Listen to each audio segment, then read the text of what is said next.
Hi guys, and welcome to this video where I want to explain the 12 houses in the chart.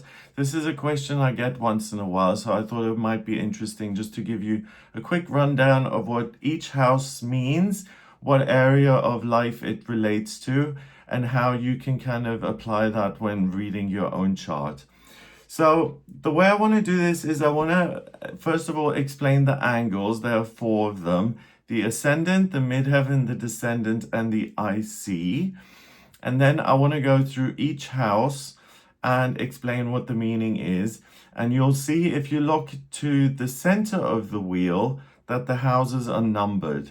So if you look to the very left-hand side of this wheel, there's a line with an arrow symbol, and it points towards a red glyph, and that is the symbol for Aries, and that is the ascendant or the rising sign.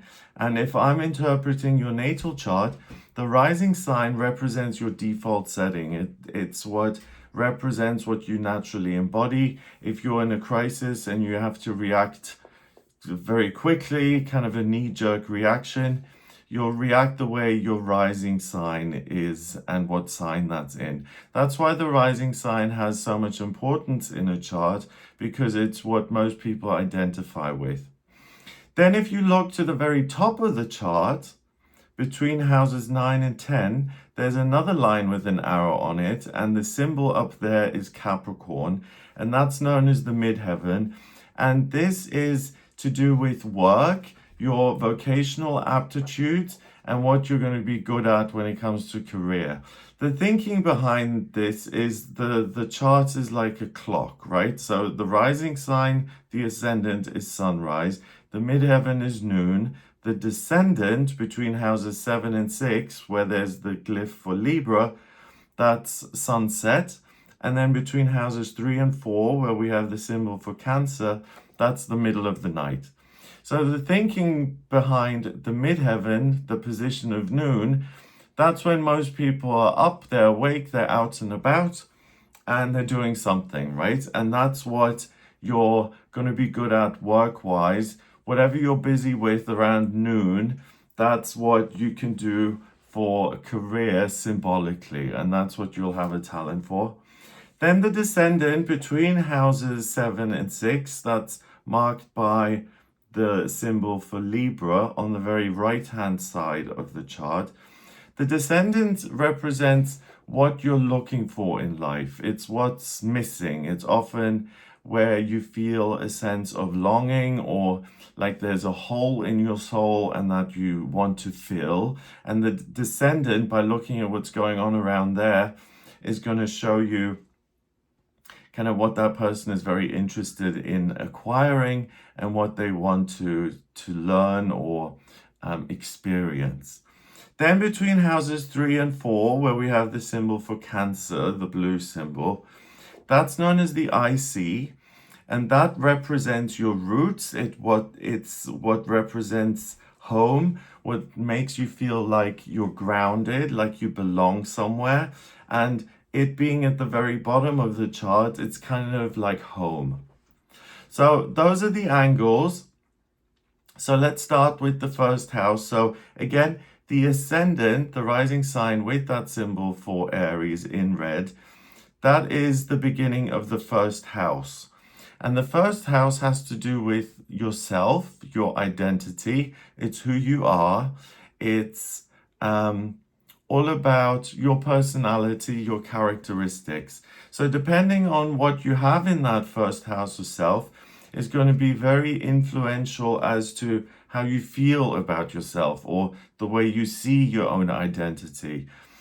Back in the day, when they taught astrology, if you had Venus in the first house, you were said to be very beautiful, for instance, right?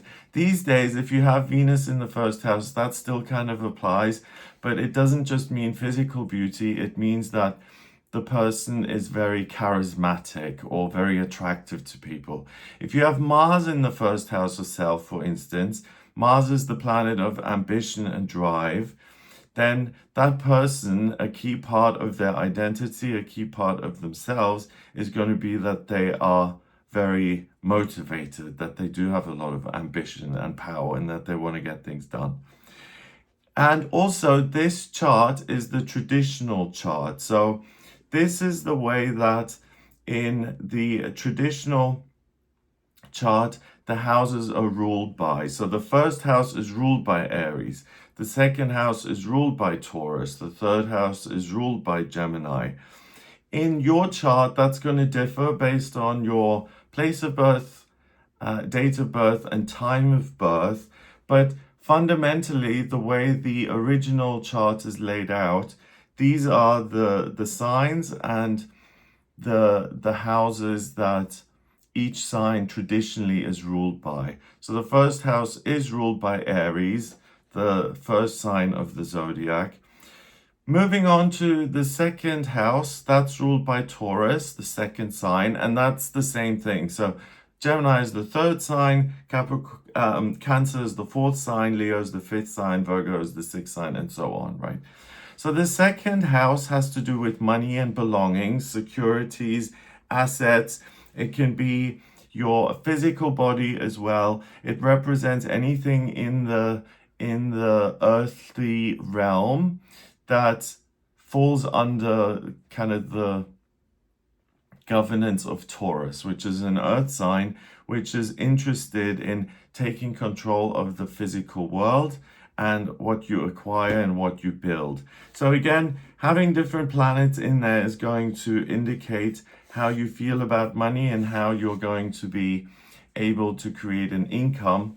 Let's say we have Pluto, an outer planet that has to do with transformation and change, death and rebirth. If we have that in the second house of money, then often it can be said that there are major highs and lows when it comes to that person's finances. The third house then is the third house of communication, and it makes sense that that's ruled by Gemini, a sign that's ruled by Mercury, the communication planet, and that's the third sign of the zodiac ruling that third house. And the third house is the way you communicate, the way you get your point across, but it's also the way you see the world. It's the way you make decisions. It's your perspective on things. Let's say we have Mercury in that third house. Mercury, the communication planet, in someone's natal chart. Mercury is sitting in that third house. The person is going to be especially gifted when it comes to any type of communication and getting their point across.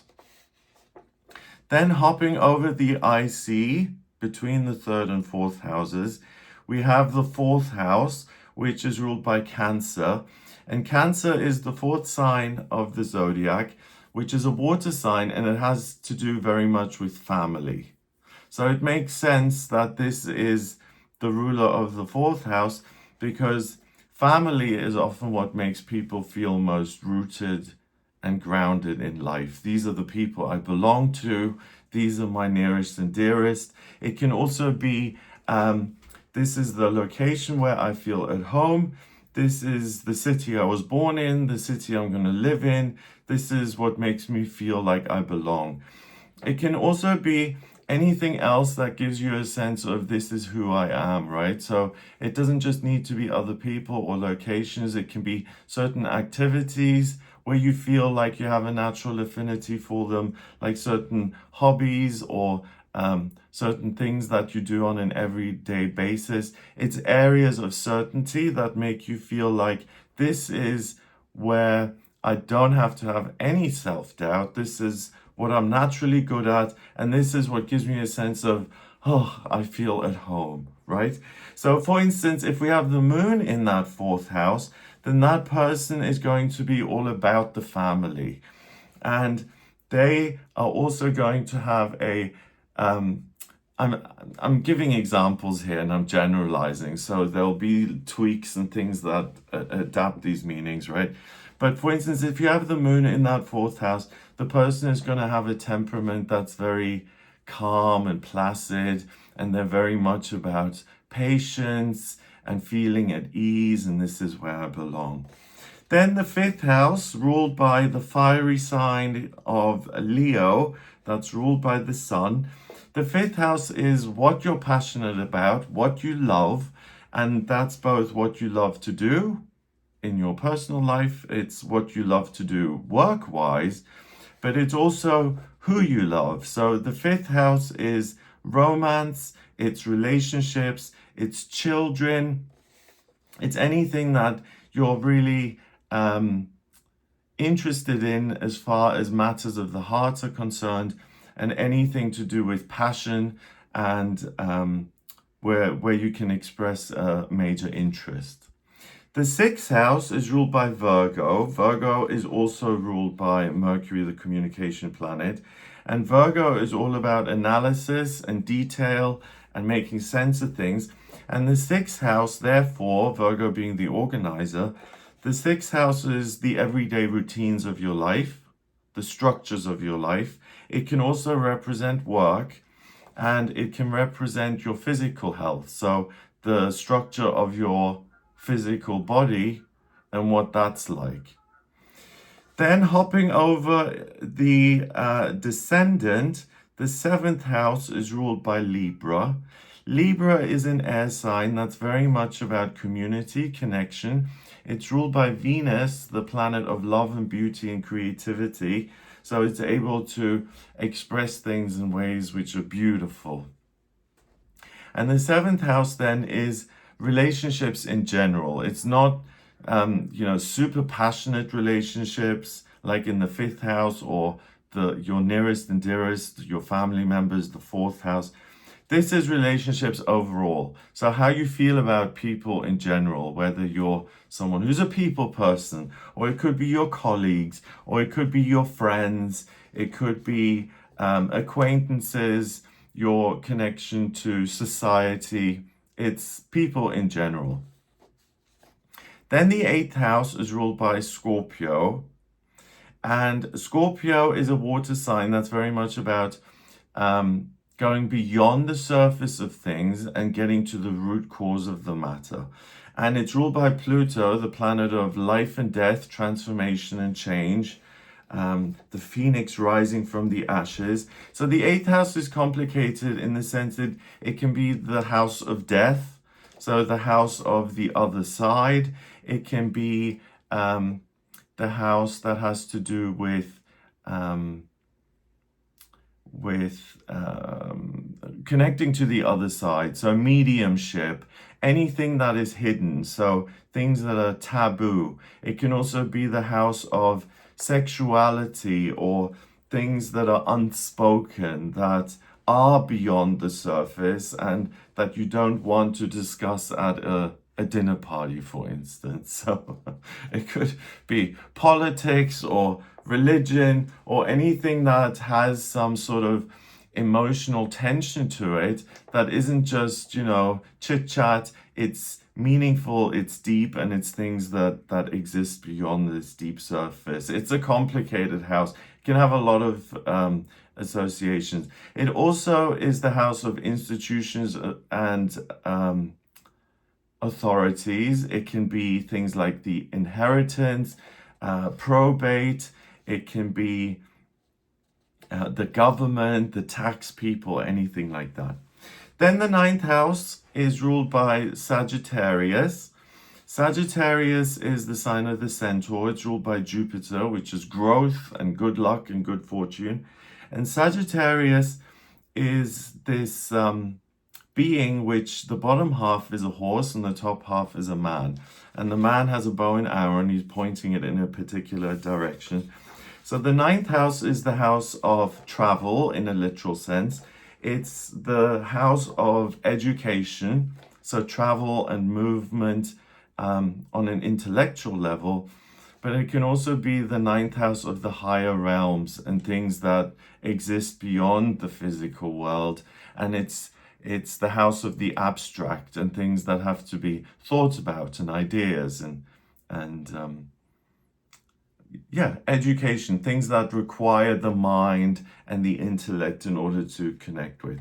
Then the midheaven, I mentioned, often has to do with work. And it makes sense then that it's ruled by Capricorn, and that the 10th house is the house of career and work. Much more so than the 6th house, which can be work and the daily routines of your life. And the 2nd house, which has to do with money and assets and belongings. The 10th house is very much about what it is you do from 9 to 5, what your job is, what your work is, what your career is. If you're someone who's not working, the 10th house is still an indicator of what you're going to be good at or what you're likely to be good at. And if you're a student or if you're retired, it can be what you're studying or what you're working towards.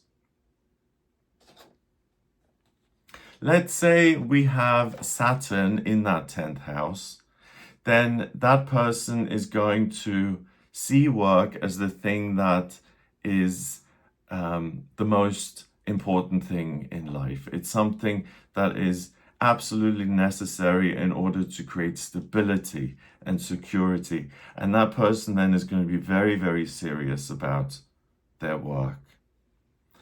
The 11th house is complicated as well. It's ruled by Aquarius, the sign of the humanitarian and the teacher. It's known as the water bearer, which is confusing in itself because it's an air sign. But it's ruled by Uranus, the planet of the chaotic and the unpredictable and the miraculous. And the 11th house is hopes and dreams. It's what that person would love to manifest. It's what is aspirational. Weirdly enough, it can also be friendships. It can be your social life. It can be your support system. It can be your connection with the world. And you could, at this point, argue and say, well, Greg, didn't you say the 7th house is relationships, things like colleagues and acquaintances? The answer is yes. So the 7th house is acquaintances and things like that. But the 11th house is more to do with people who exist out there in the public, people you have relationships with, which are more informal. So friendships, people who you'd be closer to than the people in the 7th house. A good friend, someone you would confide in. So it's things you hold near and dear to your heart, like hopes and dreams, friendships. I would say also it could be anything that you have a particular love for or a particular aspiration for that you want to experience in life. The 12th house is ruled by Pisces, the final sign of the zodiac. And the 12th house is the house of spirituality and spiritual strength. So the 12th house is anything to do with things that come near the end of life, or to do with asking the big questions. So someone who's trying to have a spiritual awakening or a spiritual experience. It's someone who's asking the big questions, someone who's looking for meaning, and Pisces is a sign that's very much about that. So those are the 12 houses. If we're looking at it like this is a clock, right, and we're journeying through the zodiac, then Aries, sunrise, the first sign of the zodiac, it's a fire sign, it's ruled by Mars, and that is, I have the whole day ahead of me. I am the first sign. I am going to overcome obstacles. I'm going to use all this fire to put myself out there in the world. I'm going to create. I'm going to make things happen. I'm going to progress. I'm going to move. I'm going to get things going. Then the second house, Taurus, once you've got going, Taurus is Earth. And that says, well, I want some shelter. I might need to sleep somewhere at some point. So I'm going to build things. I'm going to make sure that I'm taking care of my physical body, that I've got a roof over my head. And that's why it's associated with assets and money and securities, because this is the second goal. If you're looking at the journey through the zodiac as to what each sign's priority is. The third house then, or the third sign, Gemini, once I've taken care of my physical needs, then I'm going to start talking, and I'm going to start communicating, and I'm going to start getting my point across and engaging with the public. Maybe I'm talking to mom and dad, or school, or I meet religion. It's once I've taken care of the physical needs and I've sparked into life, then it's time to talk, and it's time to exchange ideas and to learn. Then the 4th house, Cancer. Once I've communicated things and I've gone out into the world a little bit, I want to deepen some of those connections, and I want to communicate with people in a way that isn't just surface level. I want to build deeper relationships where I can trust these people and I fall in love, and I know that when I turn my back, that I'm not going to get a bunch of knives in my back. I want to communicate with certain people in a way that is intimate, and that means we're building something and we're becoming family, and this is communication that is meaningful.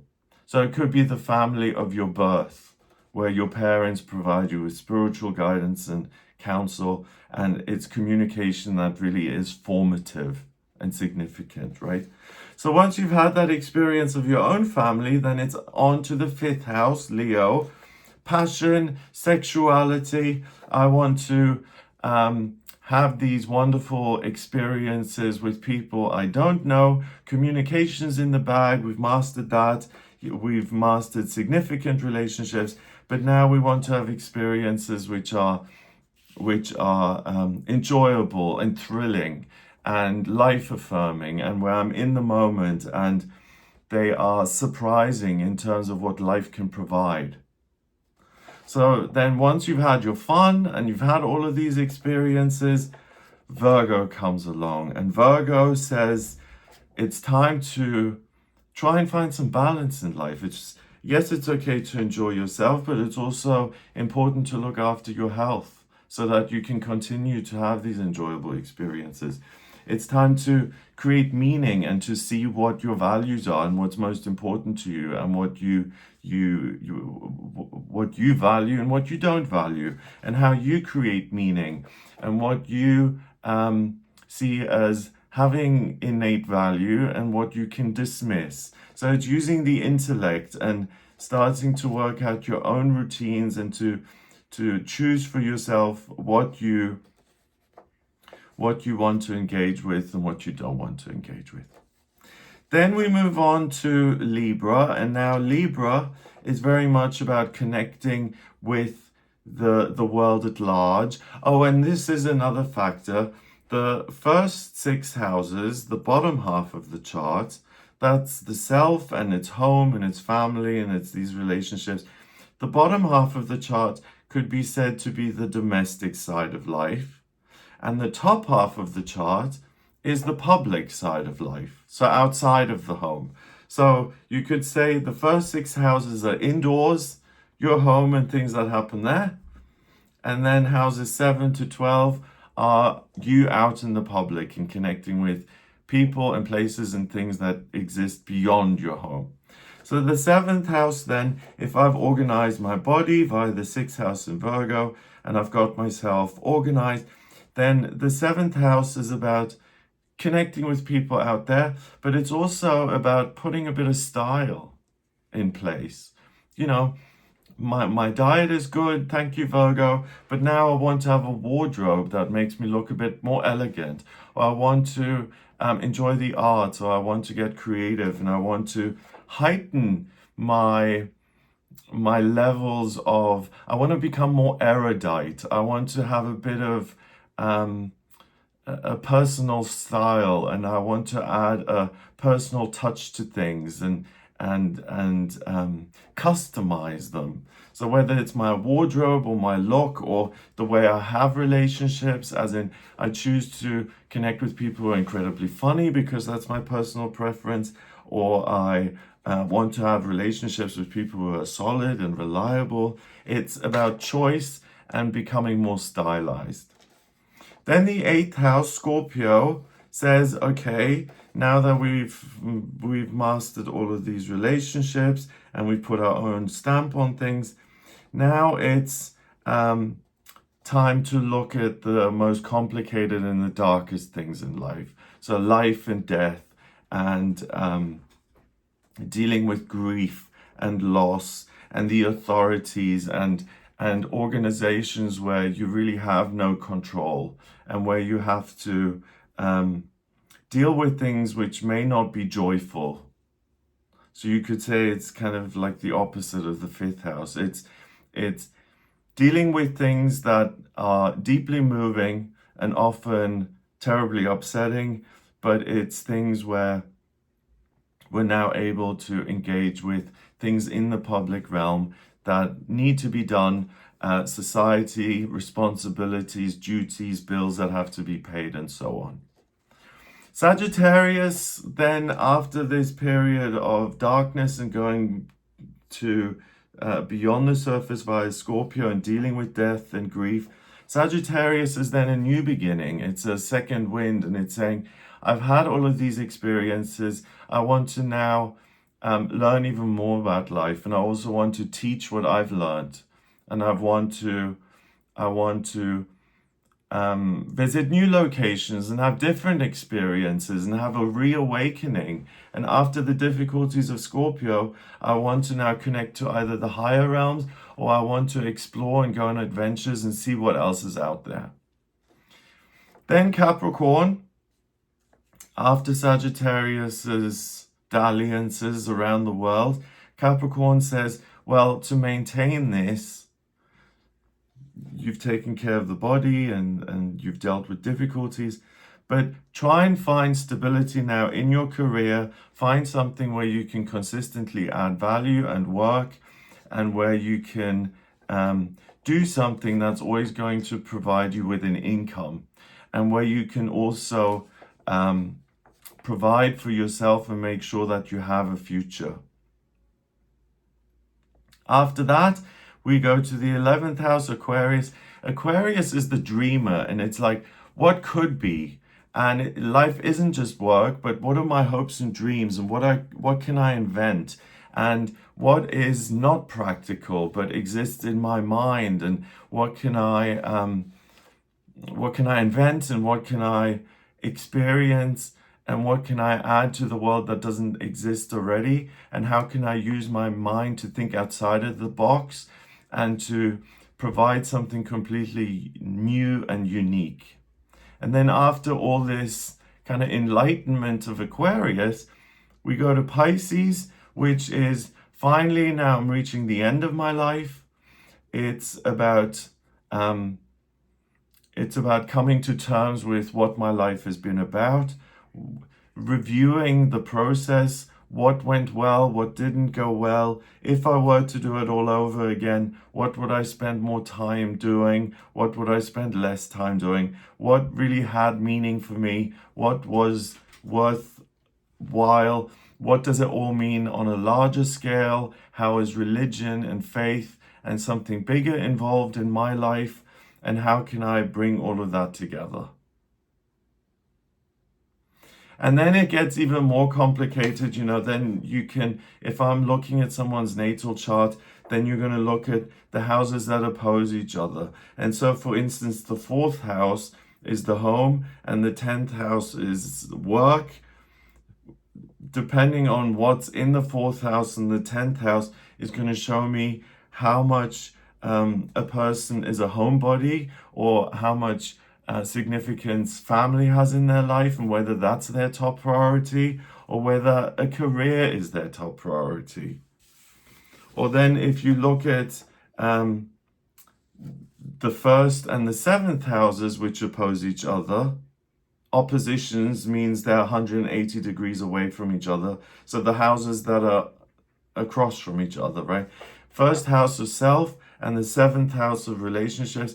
Depending on what's in there, it will give me a sense of, is this person focused more on themselves and the relationship they have with them? Are they more self-interested in realizing their own hopes and dreams? Or is this person more interested in other people? Is this person someone who's selfless, who's a giver, who's not particularly interested in transactional relationships, but someone who wants to be charitable and to give to the community or to make a contribution to the world. And then it becomes even more complicated with aspect patterns and all of these things. But I just wanted to give you this initial journey through the zodiac and explain the 12 different houses, because as you just saw, each one has a particular association, a particular area of life it's associated with. And I hope that's given you a little bit of clarity when it comes to looking at your own chart online and seeing what planet is sitting in what sign, in what house, what that all means. And that, by the way, having said that, that's another good way of looking at things. The planet is the energy itself, and that comes first. The sign that it's in is how that energy is expressed. And the house that planet in that sign is then in is the area of life that all takes place in. So for instance, if I have Mars in Capricorn in my 12th house of spirituality, then Mars is ambition and drive. Capricorn is work. So my main focus is to work very hard. But in the 12th house of spirituality, it would be then, I want to do this spiritual work. And that then could be someone like a monk or someone who's a spiritual seeker. And when you combine that with the personal planets and the outer planets and how they all interact, it becomes a very, very interesting picture. And I just wanted to just give you that basic tutorial on the 12th houses, because I was just thinking about it and I thought some of you may be interested in knowing more about it. So I hope that's been useful to you. I hope maybe that's been of interest. If you would like a personal reading with me, if you'd like me to have a look at your birth chart and interpret it, then please do get in touch with me via my website. It's gregoryscott.com to draw up your birth chart and to see what the houses are, what they're ruled by, where the planets are, how they interact. I need your place of birth, date of birth, and time of birth. If you don't have the time of birth, that's not the end of the world. I can use sunrise, but it means that the ascendant isn't correct, and then also that the house placements aren't correct. So it's really a much better idea to have the time. And because of that, if you don't have the time, not every hospital, not every country records the time of birth. There's a process called chart rectification where I can actually work out your time of birth. You send me 10 or more significant life events. So not just, I graduated high school in 1997. Yes, it's great that you graduated high school, but it's not going to be one of the most meaningful things in your life. Things that have shaped you as a person, those kind of things. 10 or more of those, send me those, and then I can manually work out your time of birth. Once I've got that, then I've got your natal chart in front of me. I can analyze that and give you answers to a lot of things you may be questioning about yourself. Strengths, weaknesses, vocational aptitudes, life purpose. That's often expressed via the south and north nodes in the chart and where they're placed. Friendships, money, spiritual development, all of those things. To look at what's coming up in future, I can put another wheel around the natal chart, your transits, which shows me what's going on in the sky at the moment, and that shows me what's coming up in future. Another way of seeing how you've changed over time is to look at your progressed chart. And there's also something called a solar return chart, which is from your birthday this year until your birthday next year, and it shows me the key themes of what's coming up in the next year of your life. The only thing I need for a solar return chart is the location of where you were at on your birthday. So I know where to look at the sky from what location on Earth, because depending on where I am on planet Earth, the sky's going to look different, right? So I need the place for the solar return chart. And then astrocartography reverses this whole process, and rather than me on Earth looking up at the sky, I position myself in the sky, see how the planets were moving over different parts of the Earth, and that shows me which different areas of the world have particular significance, which ones will work well for you and which ones won't. So if you have any questions on that, if you want to speak to me about any of those things, please do get in touch with me for a personal reading via my website. It's gregoryscott.com.